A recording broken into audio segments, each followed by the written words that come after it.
androany vazo efa nisy tato am-poko atrizay tino tsangam-bato ny tantara lasatany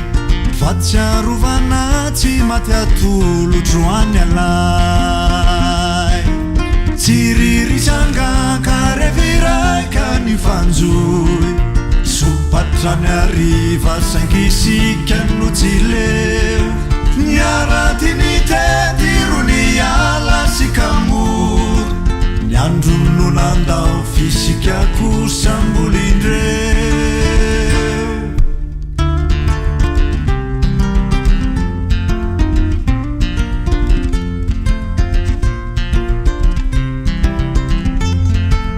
norizagnatina torao nofinofy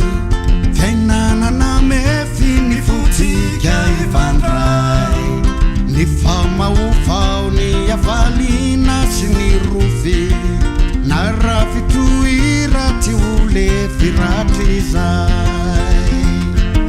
tsy ririsanga ka reviraika ny fanjoy sopatrany ariva sangisika no tsy leo niarati ny tetirony ala sikamor ny andro nolandao fisikako sambolindreo itiritira tsy hoetintsony aondray androany vazo efa nisy tato am-poko atrizay tino tsangam-bato ny tantara lasatany fatsiarovana tsy maty atolotro any alay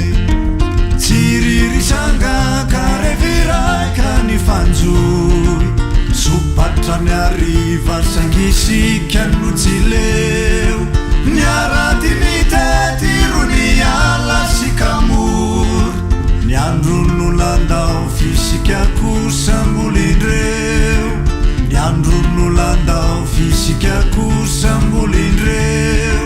ny andro nolandao fisikako sambolindreo